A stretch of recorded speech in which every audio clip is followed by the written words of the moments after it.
Okay, we are here. We're here with Bill Flowers right now. Ole Miss a 28-10 winner over Troy. I know some might not be that excited about that, but Bill was at the game. What were your impressions of this game?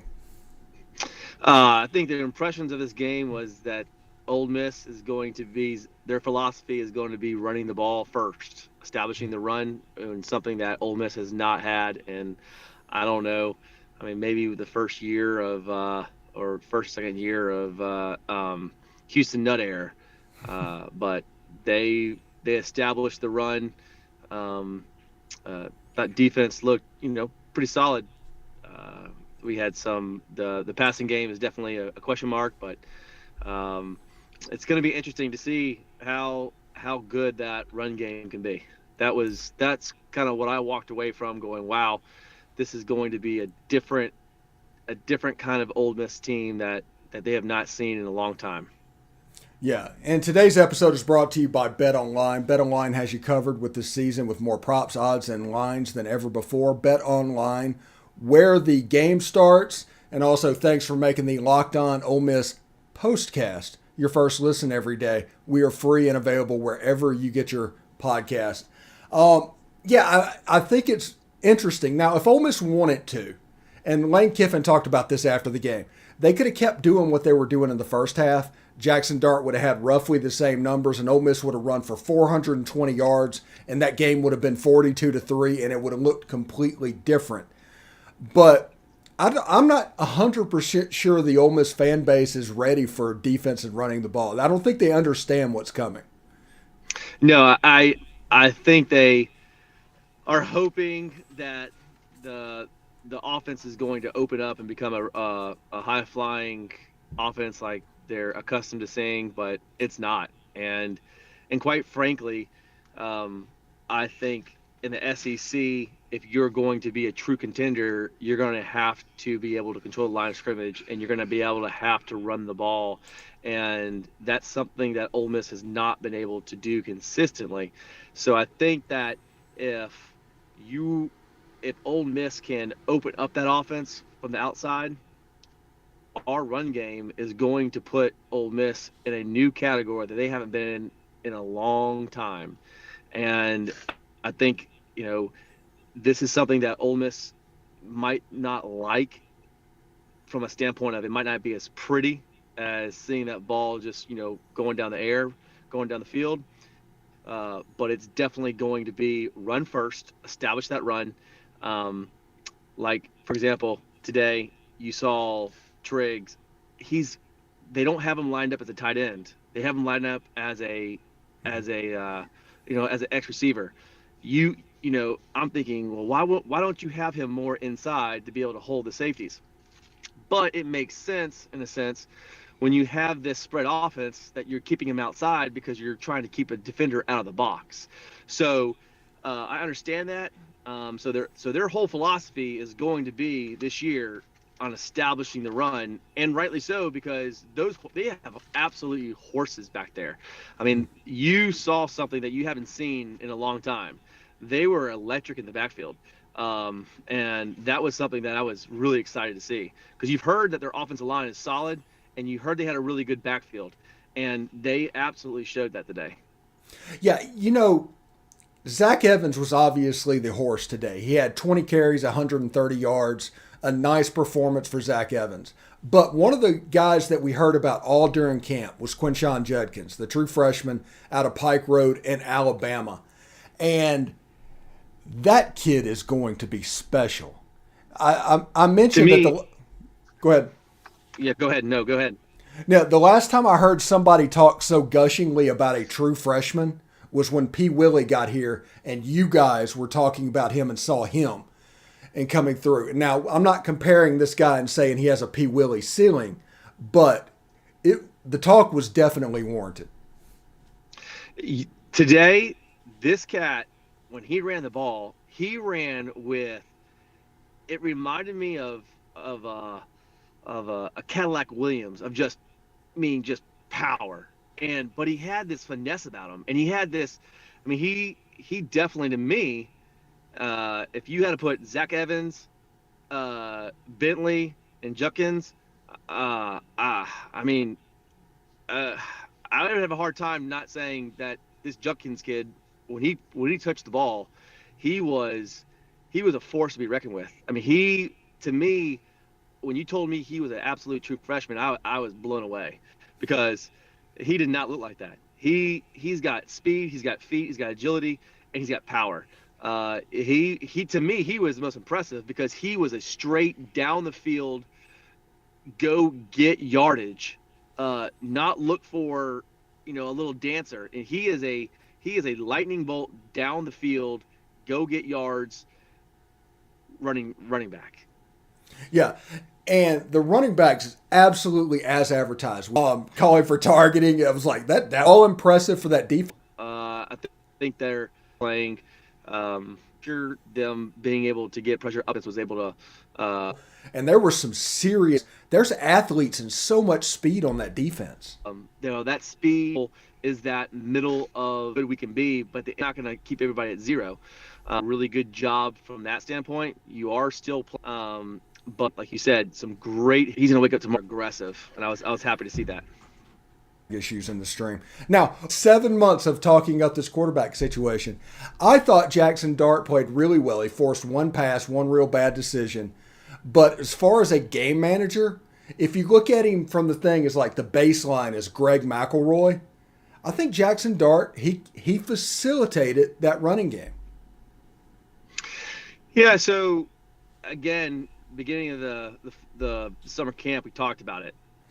We don't really know what the quarterback's going to hold. We knew they had a good run game. You knew they're going to establish the run. You're hoping that they have a tight end that can really hold the middle of the field. And I think this is a good analogy for people that don't really understand the value of a great tight end and why the value of a great tight end from keeping him inside, not flanking them out. If you look at Jackson with the Ravens, he has the least amount of money at receiver, but they've put all their money at tight end. And what they've done is they have two tight ends, they keep them close, and they run them down the middle. Now, to me, where I was hoping that it's going to help Jackson Dart or Altmaier is that if you keep them inside, you give the quarterback a much easier throw. So today, when you saw Jackson Dart make his throws were not in the middle of the field. His throws were not really easy throws. Most of them were outside. He got one picked. It was down the middle. And so it makes it harder for them. And that's why I was hoping that Triggs was going to be a player that they could line inside and give him some relief. But I don't really know how to judge what Dart's going to be, because I felt like we they did not do well in the passing game. They just didn't. I would not give them. I would give it a C, maybe C minus. I think the play calling, they did not attack the middle of the field, and when they did, it was a that.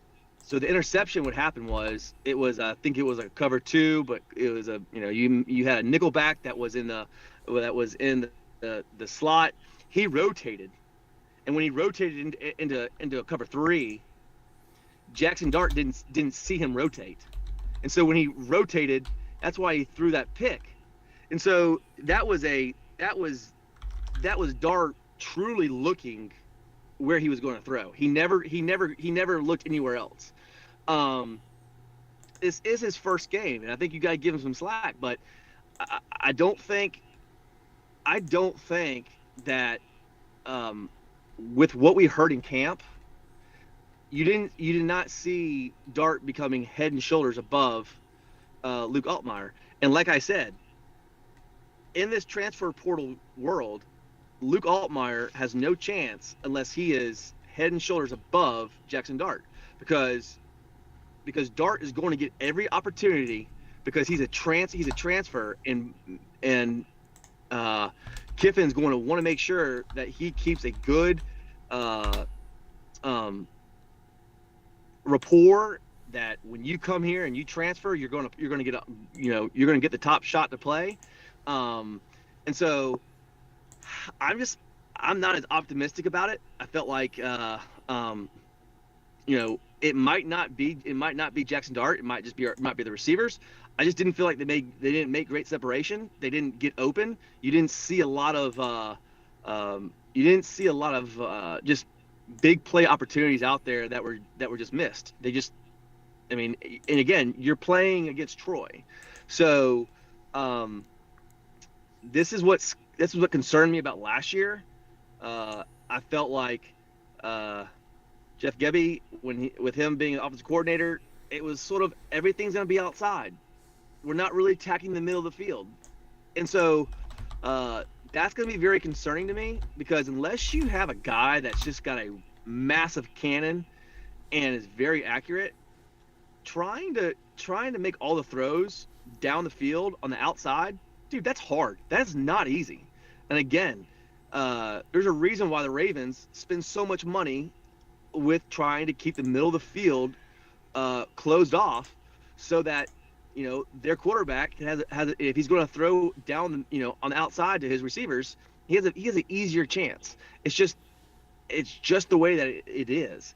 So that's my concern for the season going forward, is that if you put 8 men in the box and say you're going to beat us through the air, Kiffin, can we do it? That's going to be the tale. So that's my biggest concern. Okay. Yeah, just 1 second. Mike Espy is about to come in and join us on the show. So that should be good as well. But you're absolutely right, Bill. Hey, Mike, can you turn your camera to the side? Yeah, the horizontal. There we go. Mike Espy joining the show as promised.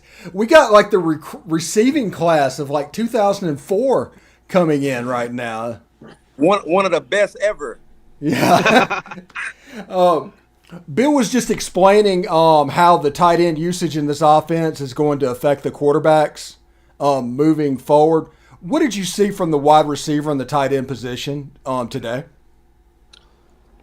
I mean, first and foremost, I saw really like a bland offense from the standpoint.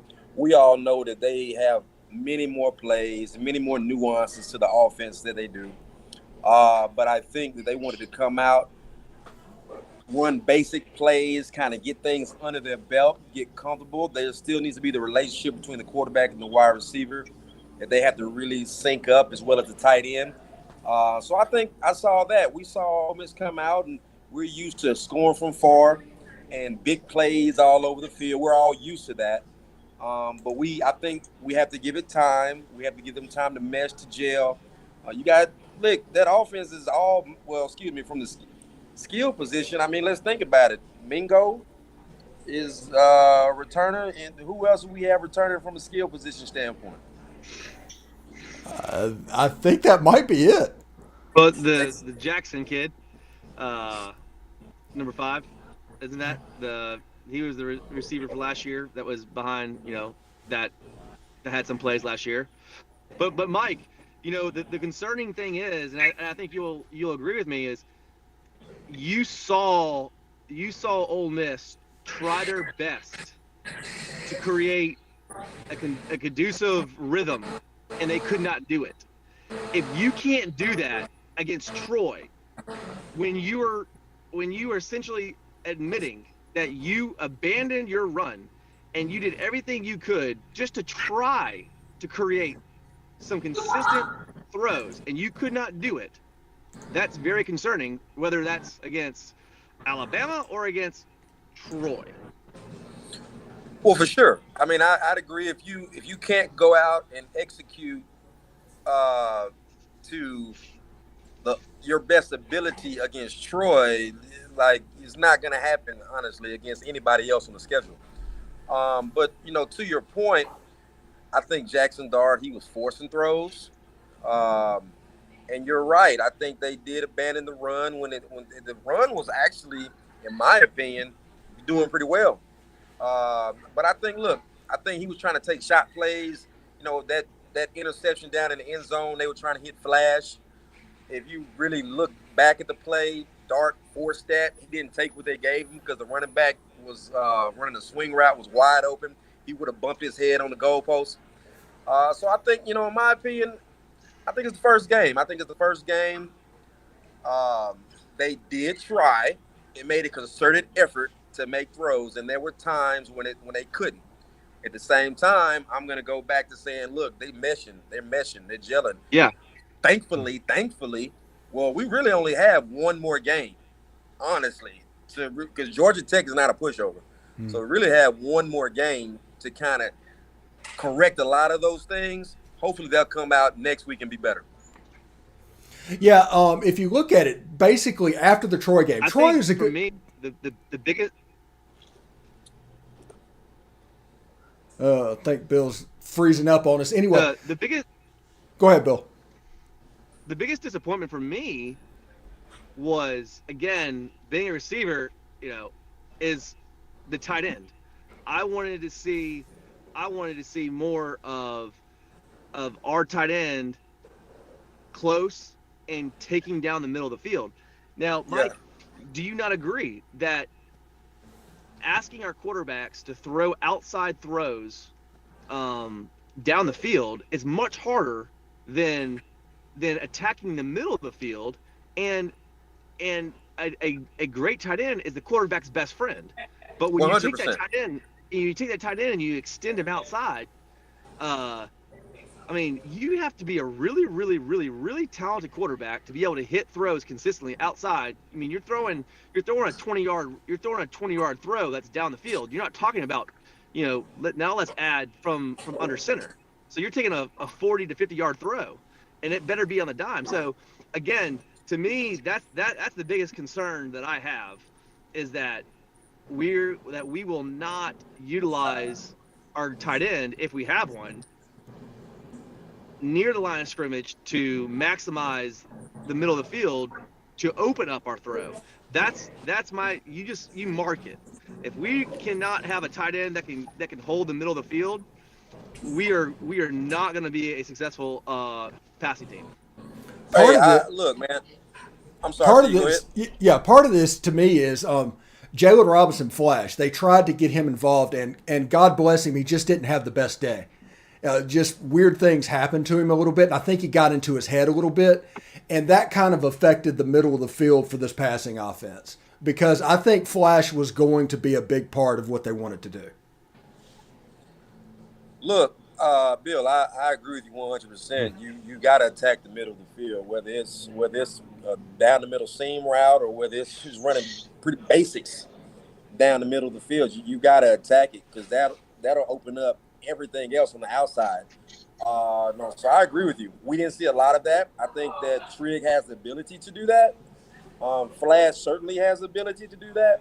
To your point, Steve, yeah, he had that punt return. I talked to him after the game, and look, as a punt returner, man, it's people are gonna be like, why did he do that? Look, man, it's your first punt return in the SEC. They tell you, put your heels on the 10 and don't back up. But Bill will tell you that I was probably really a hard-head at that, because when that ball was coming in the air, man, you really ultimately believe in what you could do, and you wanted that ball in your hand. I think when he did that, thank God that he fell in the end zone, if he did even fall in the end zone. Like, thank goodness. But, and then I think that he ran some seam routes. That's when Dart forced the throw. The safety was on the boundary side of the field, kind of disguising. He was in cover one. Yep. And he dropped back, and Dart, I'm pretty sure when they go to the film room, Dart's going to say, I didn't see him. Well, yeah, he didn't. Look, listen, you're the SEC quarterback, you got to see that. You Exactly. got to see that. Period. Otherwise, man. Otherwise, if we're in trouble, but hope they're gonna watch the film and correct it. Yeah. Go ahead, Bill. But that is where having that tight end down the middle is going to also keep your defenses from trying to disguise things, because when you're rotating like that, you're not really worried. You don't have anything down the middle, so everything they were doing was, okay, let's try to get everything let's try to get everything outside. If they run something down the middle, we have it kind of covered. Down deep, it's deep. Everything's deep. Nothing's underneath. And so again, I beat that dead horse. If you want your quarterback to feel comfortable and to be at ease, you better make sure that he's not having to worry about, is this guy gonna jump this? Is this guy gonna jump that? I think it's the offensive coordinator's job to make his job easier. And so that's my concern. So I put that on Jackson, but I also put it on the coaches for not trying to make it a little bit easier on him. Hey, to your point on that interception, I don't know. I think it was Trigg. He was in the boundary side. And he kind of ran like a whip route. He ran like a whip route, which was a 5-yard pass, and that's in there. But he had somebody over top of him. The safety was sitting over top of him, rotating. He saw that, and then he just started. He kept on coming because they ran that play earlier. They must have recognized it, pretty much baited them into running that play again, set up the interception. But what I'm saying is, Trigg, if I was an offensive coordinator, listen, I'm not an offensive coordinator for Ole Miss, not even pretending to be. They have great minds. But you got to threaten that safety, period. You got to threaten that safety. Otherwise, he's going to do that all day. Yeah, whenever you play against the defense and you can't threaten them down the field, that safety is going to squeeze down. It's going to play at 12. It's going to play then 11, and then it's going to condense everything to where we're trying to run RPOs and there's no space to run them in the middle of the field. And then the coaches obviously got scared to call that because of the threat of turnovers. Because I tell people all the time, Jackson Dart, whenever you see Matt Corral in 2021, Jackson Dart is Matt Corral in 2019 and Matt Corral in 2018. There's a lot for that kid to learn. Same for Luke Altmaier. And there's going to be growing pains this year. And thank goodness they had the foresight, honestly, to get this running game and put this together. Because, I mean, Mike, you weren't in here when we talked about that. That running game is something else, man. Yeah, man. Listen, that running game, those backs are special. Those backs are special. What's number 4's name? Quinshon Judkins, true freshman. Now listen, clearly, obviously, Zach Evans is the real deal. But that kid, you know how Bill said, mark it up, remember it? That kid is going to be the truth, like period. Like so that running game. I actually, we've had great running games last year, and all that kind of stuff, but I don't think it's been that of a presence this early in the year. No, that's what I said was you could tell this is a special offense because the offensive line is mature. They're old men. They know how to work, and you've got a great backfield. And I was at the game, and Bentley, I was shocked at how small he is. Like, he is not a big guy. So being able to have 3 different kind of backs that can just tote the ball with speed and power, that's what's going to allow, if Ole Miss can get the passing game going, that run game is going to allow them to become another tier in the SEC that we haven't been able to be in a long, long, long time, because you're going to have to establish the run first and foremost if you're going to play in the SEC, and that's going to allow our defense to be able to really hang in there and pin their ears back and keep us in a game. So, that run game, that's what I said, Mike. That number 4, I didn't know he was a true freshman. I mean, when he ran the ball, he was like a lightning bolt. He he wasn't side to side. He was down the field, making Yep. moves, but going down the field. That's what was so impressive to me. So just imagine the offense with that backfield, and then all those receivers and the quarterback. They're just because listen, I'm gonna say it. Obviously, I think that this is one of the better wide receiving cores in the SEC. Once it's all said and done, I'm not talking about today. I'm talking about once it's all said and done. I think they're special, but they got to go out and do better than they did today. But it's the first game. Yeah, real quick. Are you one of those people who thinks it's okay to drive stoned? What's the worst that can happen? You end up driving below the speed limit. It's no big deal, right? Wrong? The truth is your reaction times slow way down when you're high. It not only puts yourself in danger, but everyone else around you. Talk about a buzzkill. Stop kidding yourself. It's not okay to drive high. If you've been using marijuana in any form, do not get behind the wheel. If you feel different, you drive different. Drive high and get a DUI. Sorry, that's a reader that I had to do. I want to make sure you weren't asking that to me personally. I was like, yeah.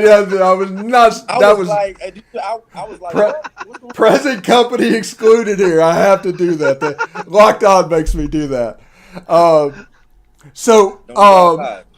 Yeah, the good thing about this schedule, and we talked about this all during the offseason. I've had Bill on a few times, and we started to talk about the build that can happen. And this was a good first game because Troy is good enough to make you work for it. It makes camp something you can look forward to. It's something that, like, unlike Central Arkansas being the first game, you actually can look at Troy. But after that, you have Central Arkansas, and then you step up to Georgia Tech, and then you step up to Tulsa, and then the big boy football starts. What do you think we need to see in the next couple of weeks, Mike? I think they got to go look at the film and like he's saying. I actually think from a coaching standpoint, they need to look back and say, okay, what plays did we call? Why do we call them? And then make adjustments off of that. Because listen, the kids have the talent, they do, but you have to put them in the best position to succeed. I think that part of the issue was at one point they were moving so fast, which I think is very good for this offense. They want to make that their identity, but at the same time, this is your first game. You're not really clicking on all cylinders. I personally would have liked to have seen them dial it back a little bit because it was that speed at which they were going, that rate at which they were going, and the plays were coming in like that.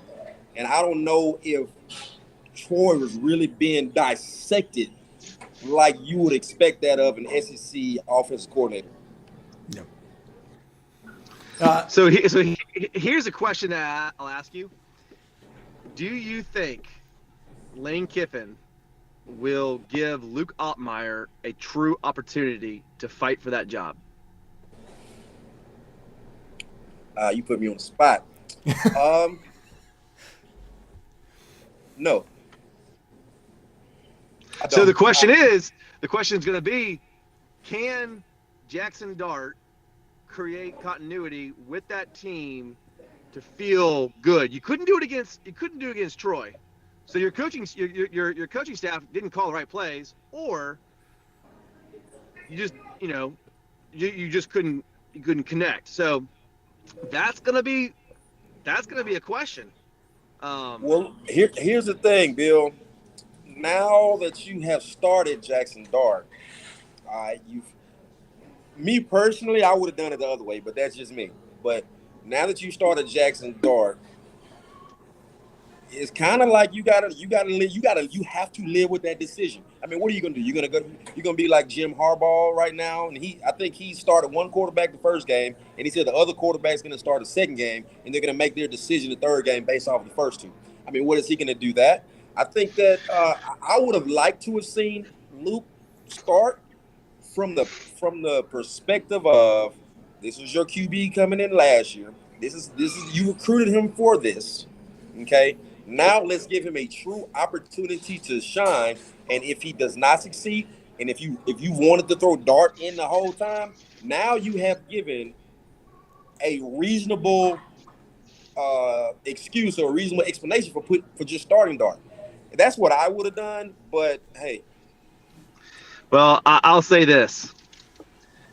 Last year, I saw Kiffin do everything he possibly could to keep John Plumlee out of playmaking opportunities, in my opinion. And that was a decision that he made, and he was going to stick with it. And I think when he makes his mind up that something's going to be done, he is going to stick with it. I think he has made his mind up that Dart through the transfer portal, he wants to make sure that his transfer portal guys look good, that they're going to get every opportunity, because he's a transfer portal king. This is how Ole Miss is going to move forward. They're not going to be able to outpay NIL stuff, so they're going to have to get their guys through the portal. And so that is a concern for me, is how far down the road is it going to be before Jackson Dart either connects and gets on rhythm, or he cuts his nose off to spite his face and says, okay, Luke, you're gonna have to get this. So that's going to be interesting. And you look at Plumlee, look what he did. I mean, yeah, he went off. He went off. And don't tell me that kid couldn't have been more of a player for us on the offense last year as a receiver. I mean, you could have put him in the backfield. You could have done so many different things to make him an asset to that game, but he cut his nose off to spite his face to keep the crowd from demanding Plumlee being in the game. So you look at, I mean, I'm just telling you, I think that's going to be a question mark, is how far is he going to allow Luke Altmaier to sit on that bench if Dart can't get things done. Now, again, I don't think it's so much Dart. I think it's the play calling. That's my concern. I don't think it's so much Dart. I think it's more of the lack of play calling, putting the players in the right position, and making more of the middle of the field throws. Well, I'm going to just say this, and clearly I'm not going to say any names, period. But I think that what you just said, Bill, as far as the play calling and all that kind of stuff, I heard that from people who were running the plays. And that's where I got the whole speed at which they were running the plays kind of was a deterrent for some plays getting in and other plays being called. You know, I think that if I'm just being honest, I think that they kind of looked at Troy as like, man, we could do whatever, whenever we want to do, as opposed to looking at them and respecting them to a degree and then dialing it up and dissecting them up. I bet you we get in the SEC play, the play calling will be significantly different. At least it wasn't last year. It wasn't last year. They never, everything was the same play calling last year. They never took the middle of the field. They never attacked. They never, we didn't have a really, dynamic tight end. Now, do we have that? We didn't line them up inside. We kept them outside. So that's going to be the question. Yeah.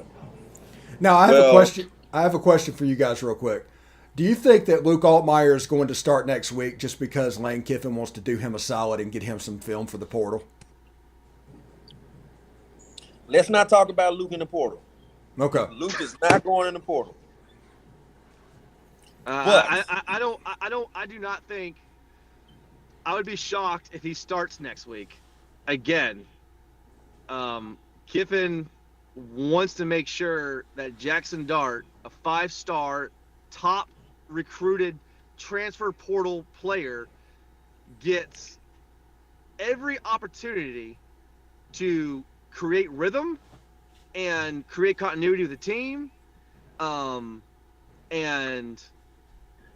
I just think that I'd be shocked if Altmaier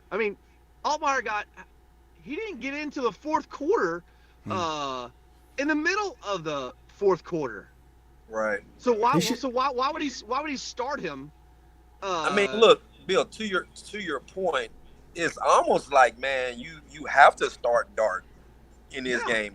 Mm-hmm. You have to. Otherwise, you're kind of like starting from square zero. Like, you know what I'm saying? Like, you have to have Dart come in. He made his choice. The first game. And right. You got to build that continuity. exactly, and he did not put Luke in until the middle of the fourth quarter. What Yeah, would so you what I think Dart starting next week. I think Luke will play more, but you better believe Dart's gonna play. Dart's gonna be in the whole first half, regardless of what's going on. Period. do you think he made a mistake with the way he did the quarterbacks today, Mike? Look, Well, not I'm not. judging anything, but what would you have I done? mean, like, look at the end of the day. At the end of the day, it's his team. He makes his decision one way or the other. And when he makes it, he's like what we're saying, he's got to stand behind it, period. Me personally, I would have done it the other way around. I'm not going to say it's a mistake because we got a couple different ways of looking at it. I don't know what he's seeing. Like, I'm not in the meeting rooms with him. I'm not watching the practices and all that kind of stuff. I do think that he came in, like Bill said, as a 5-star transfer portal guy. And it's like, okay, what are you going to do? You can have this 5-star transfer portal come in, and he doesn't play, he doesn't Hmm. start. No. And then so I don't know what the thought process is. I don't necessarily think it was a mistake. I would have done it differently. But like let's I hope that it works. I hope that it works out. Bill, any fear of this year at the quarterback position turning into 2004? Oh, no, do not. Oh my God. No, it's not because I mean no, it's not. Listen, for the record, Yeah. if Lane Kiffin hears this, and if Jackson Dart and Luke Altmaier hear this, I mean, listen, Kiffin's one is an amazing coach, has an amazing recruiter. Altmaier has got great talent. Dart's got great talent, but if you can't put the players in the right spot to help them, then that's on the coaches. If you again look at Jackson with the Ravens. There's a reason. Again, I'm telling you, they put all. Yes, he's the most dynamic player in the NFL and can run. Easier for his deep outside throws.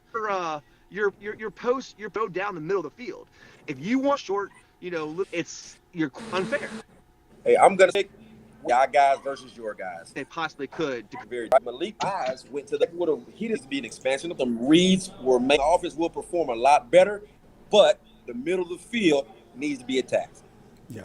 Yeah, and we're just sitting here talking and overreacting to an end of the game, just like everybody always does. Lane That's what we Kiffin's the do. That's guy. what The we're core, supposed to do. yeah, that's what we're supposed to do. So there's nothing negative Trying intended. to get your ratings. Yeah. We need some controversy on here.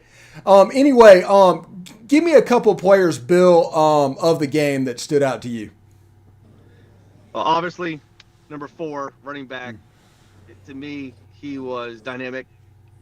Zach Evans, Bentley, they looked solid.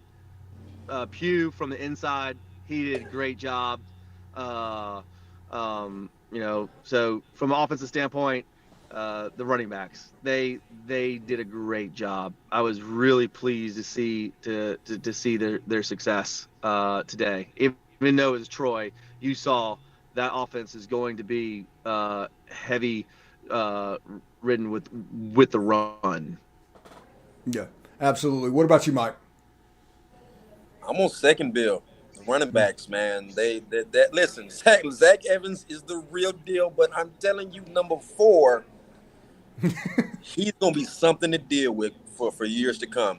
And you know what? Yeah, listen. I have to say Mingo, and I'm gonna say Malik. Look, they didn't get a lot of opportunities downfield, but man, for Malik to come in and got his first touchdown in his first game, on the touchdown, he ran a bang 8 or a glance. It's a post where you take a more flat angle at the top. They ran that play 2 plays in a row. All right, the play before he was wide open, and I thought he was going to get it.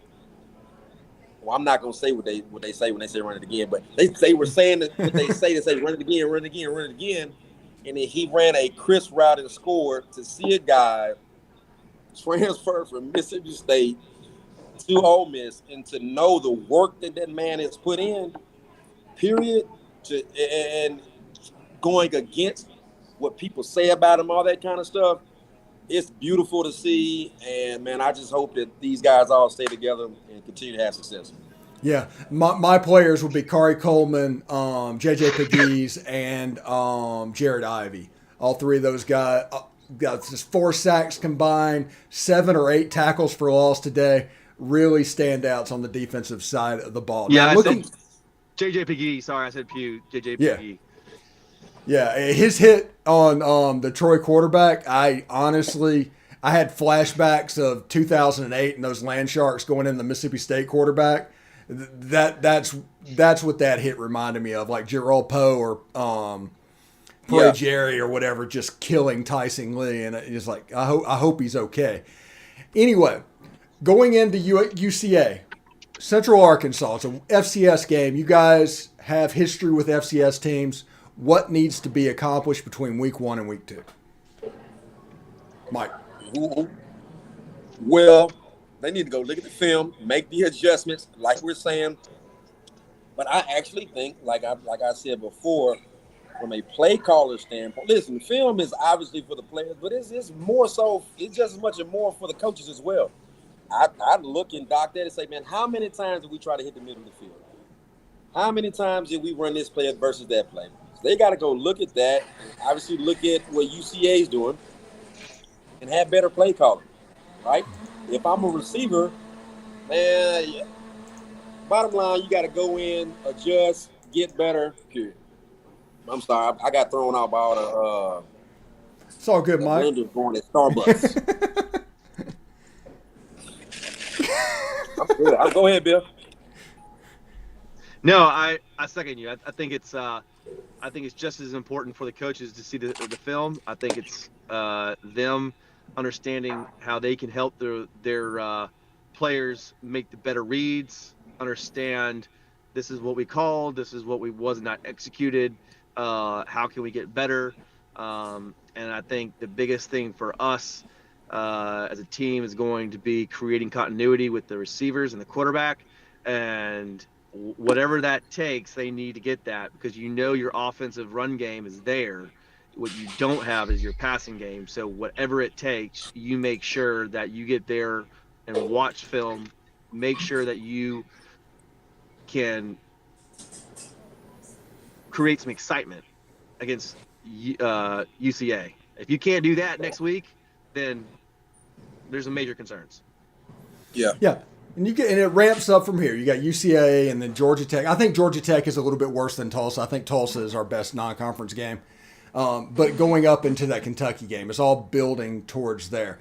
Now, before we get out of here real quick, I do want to say thank you to both of you guys for stopping by and talking a little football.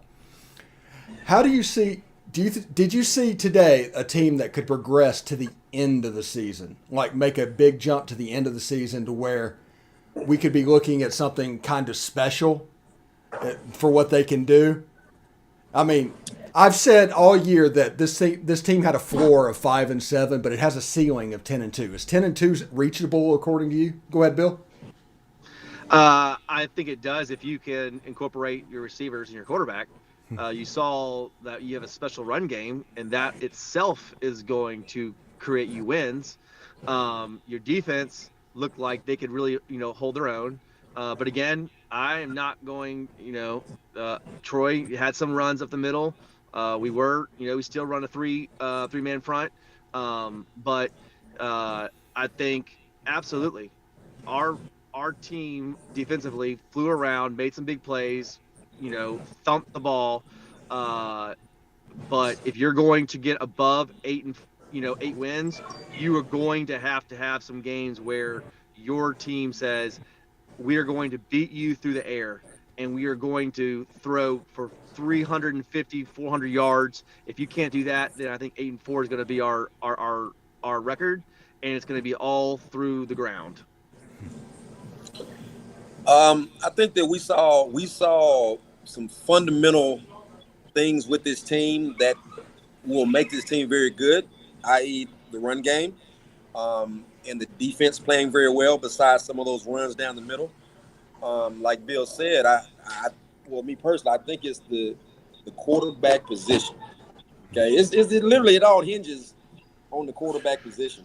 If the quarterback the team is going to go where the quarterback goes. All right, so if Jackson Dart, if that's our guy, if he progresses, then I think we could, with the run game, with the way the defense is playing, and obviously the receivers need to step up, and the play calling got to step up. I think that we can see a 10-2 season. I think that if the quarterback play does not step up, and none of those things happen, then man, we're looking at a very disappointing season. Yeah. Anyway, thanks again for making the Locked On Ole Miss podcast your first listen every day. Now for your second listen, go check out the Ultimate Pro Football Preview of 2022. It's an 8-episode extravaganza to get you ready for the NFL season. The local team experts have Locked On their podcast network, plus a betting angle from Lee Sterling of Locked On Bets, all combining onto one Ultimate NFL Preview. Search for Ultimate Pro Football Preview 2022 on your Odyssey app, YouTube, or wherever you get your podcast. Mike, Bill, thank you so much for stopping by tonight. Mike, be safe going back to Jackson, and I think Bill, be safe going back to Alabama. I mean, I guess you could follow the Troy bus. Yeah. So anyway, thank you guys very much, and hopefully we can do this again this year, man. Yes, sir. Thank y'all. See you, right, Billy. bye-bye.